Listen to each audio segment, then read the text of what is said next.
Hello, everyone. Thank you so much for joining us today. Welcome to Let's Have Renaissance, a podcast about writing, editing, publishing, literature, the arts, and more. I am Ito Utini. And I'm Makaya Utini, and today we're speaking with Elissa D. Hecker. Elissa has been recognized as one of the best lawyers in America for copyright law. Besides intellectual property, her practice areas include business, entertainment, and the arts. She's edited 3 books: Entertainment Litigation, Know the Issues and Avoid the Courtroom, In the Arena, and Counseling Content Providers in the Digital Age, and she's a member of the Board of Editors for the Copyright Society's Journal. We're excited to be with her today.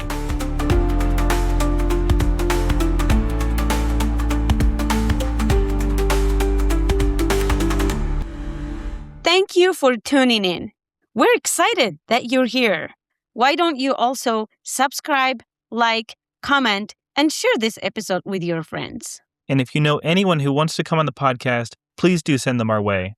Also, if you haven't yet, sign up for our free newsletter where we share updates, resources, and opportunities. To support the podcast, you can make a one-time donation through our website or purchase a subscription to our blog where you'll find more premium content and resources at thedatekeepers.com. Thank you for being a part of our community. Elissa, thank you so much for joining us. We're excited to have you. Can you please tell us about your journey and how you have become the person you are today?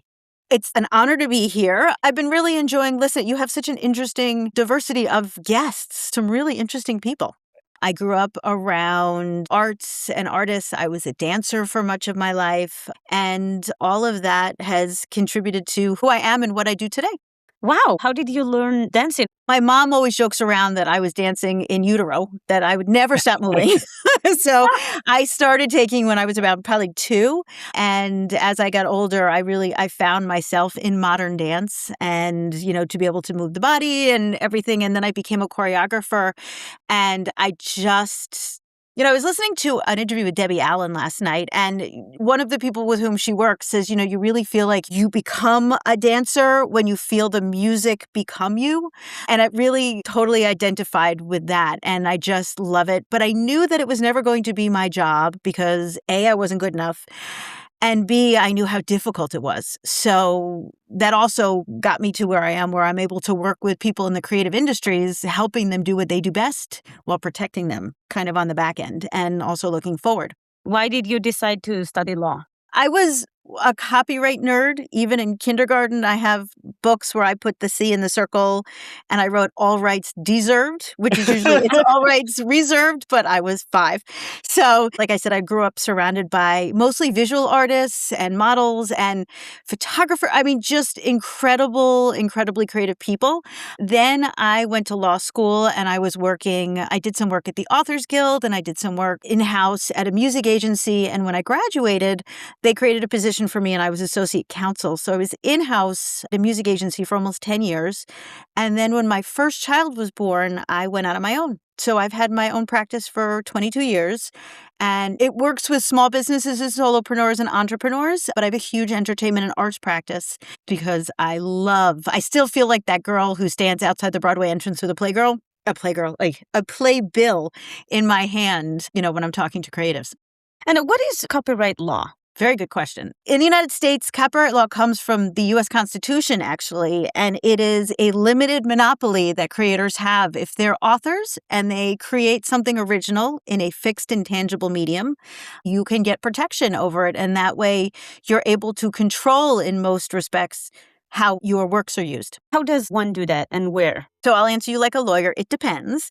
There are many different ways. If, for example, you want to write a story, and you are not publishing your story, you can register it with the U.S. Copyright Office as unpublished, and it's protected. If it's yours, if it's original, if it's, again, fixed in a tangible medium. If you want to publish it, you can also register it once it's published, and there's a different way of protecting it through the copyright laws. There are many different ways that you can protect it. U.S. Copyright, actually, I think it's copyright.gov is the U.S. Copyright Office website. And for folks who are interested in learning more about the law, that is a great resource. And what is the difference between establishing copyright over unpublished material and establishing copyright over published material? The length of the protection. It's a longer way to protect it if it is unpublished. But of course, if you want it out there and it is published, then it's a different length of the protection. And is there a fixed length, or it varies depending on, like, you can choose to protect it for 50 years, 75 years, or is there Oh, a no, standard? you can't choose. It's usually the life of the author plus something, but it also depends on if it is an individual who owns it, if it's what's called a work for hire or an assignment where an entity owns it, like Disney would own it. So there's no life of an author. It's based on the corporation. So it's like 95 years and something else. So it really depends on who is the author or authors and how it's being registered. If it's published, if it's unpublished, if it's a particular kind of work. Well, there are different ways to publish. Does publishing with a publisher provide that type of copyright, or do authors still have to register the copyright even though they publish with a publisher? Yes, again, it depends. Also, the word publish. So in the author world with books, it is a publisher. You can also publish photographs. Publish is making your work available to the public. So it doesn't have to be self versus other. In a traditional publishing scenario, the publisher usually registers the copyright and then it reverts back to the author whenever the publishing agreement is terminated. Usually with self-publishing or hybrid publishing, depending on the agreement with the hybrid publisher, the author is usually the one who registers the copyright. I'm not a lawyer, but what I've been learning about is that it's more necessary for someone who is planning to self-publish. But Yep. also, is there a law that automatically makes someone's work legally their own as long as they have created such work? That's an excellent question, and the answer is yes and, if I can borrow from improv. Since 1970, the 1978 Copyright Act, 1976 Copyright Act, which was enacted basically and became law in 1978, you no longer have to register it to get the protection.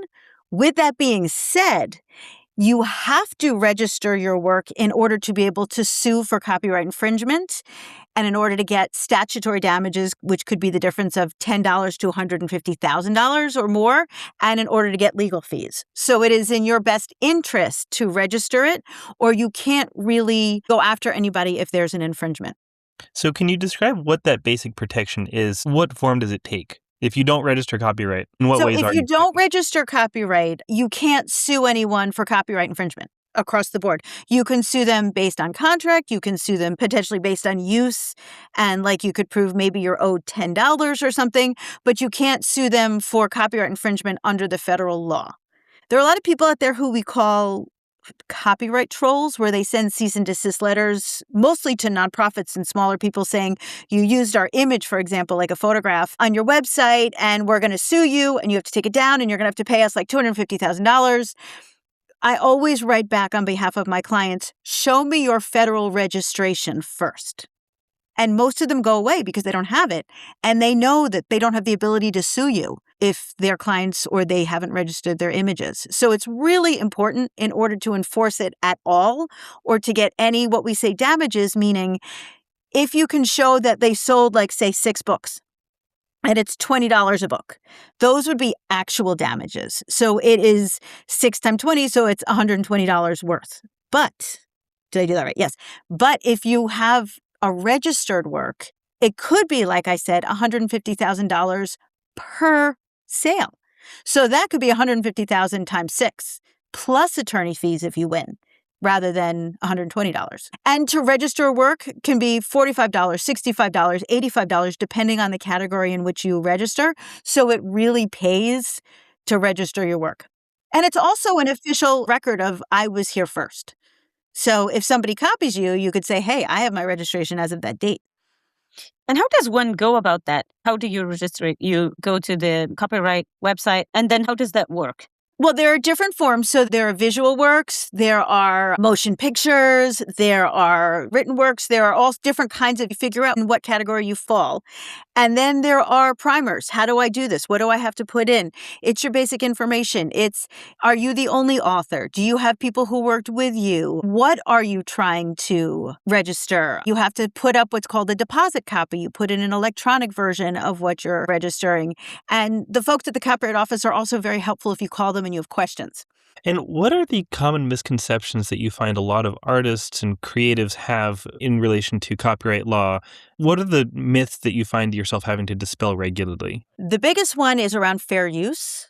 Fair use is a defense to being sued. So you can only declare fair use if someone sued you for copyright infringement.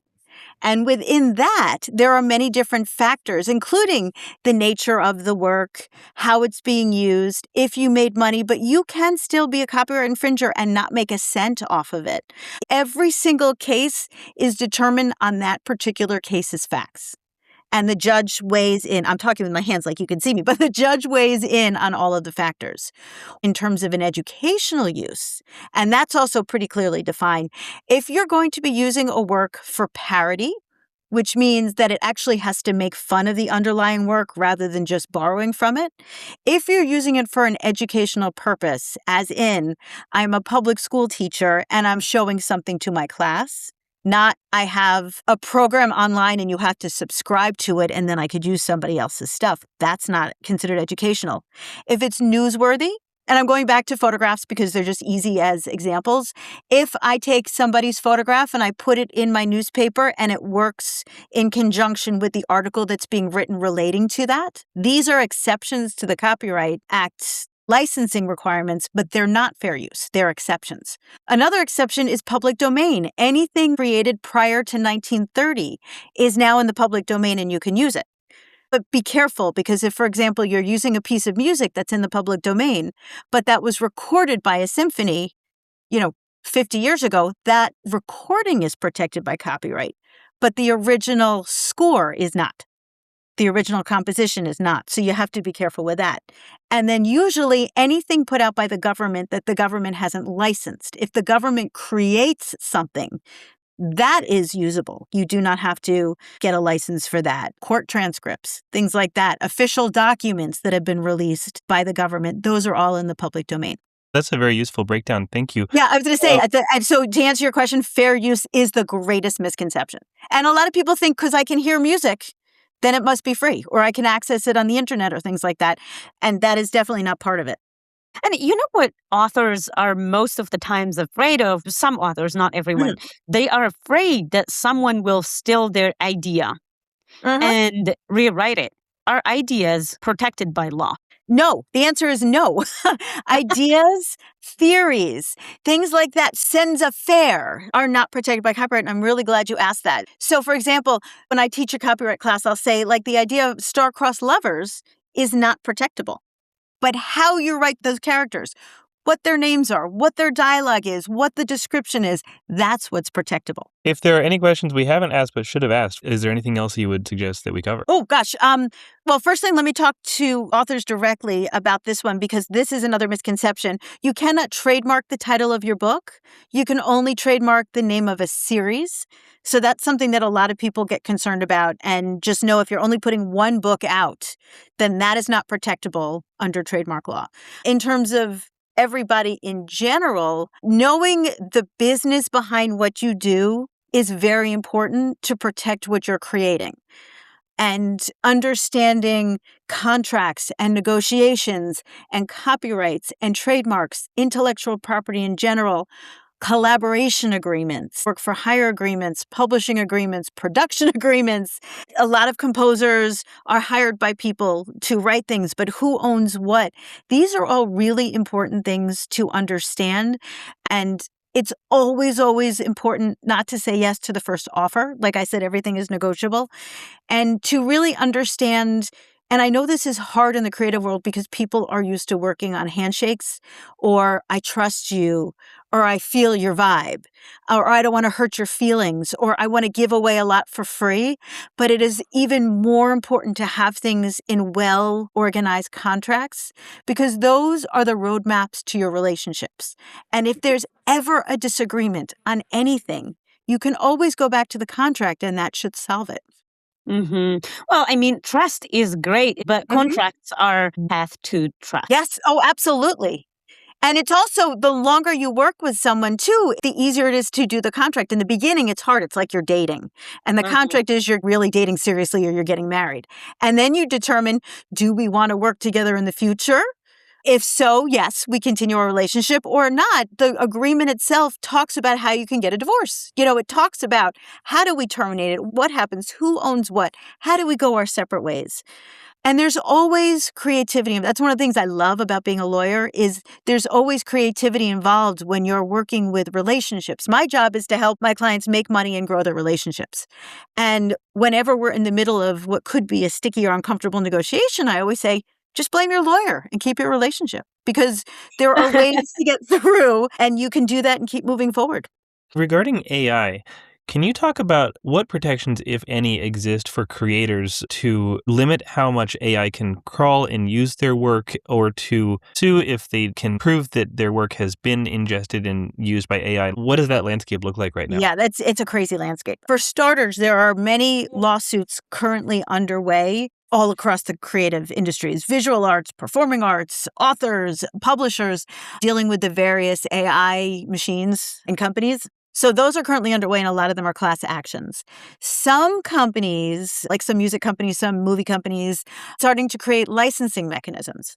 The licensing mechanisms are being created with AI companies that have closed systems, which is really important.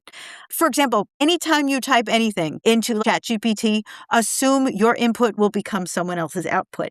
That's why it's important not to put any financial information on there, your medical information, anything that, if you're writing a manuscript, or you're composing something, or you're taking pictures, or you're writing a screenplay, anything that's very specific to your work, don't put in a large language learning model because that gets scraped by that and many other models. There's now a lawsuit going on and an investigation with a Chinese company that apparently might have taken everything that ChatGPT has put in. I mean, it's international. So in the United States, and this is what I really wanted to emphasize too, you cannot get copyright registration protection over something that's made from AI.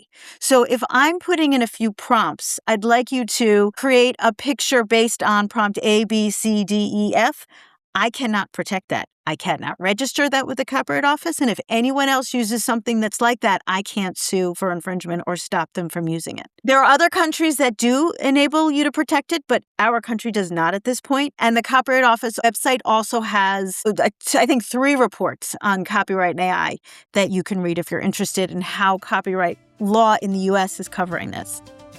Well, thank you so much for coming on. And it's my pleasure. Thank you. Yeah, we appreciate you. Thank you. Thanks so much, Elissa. Absolutely.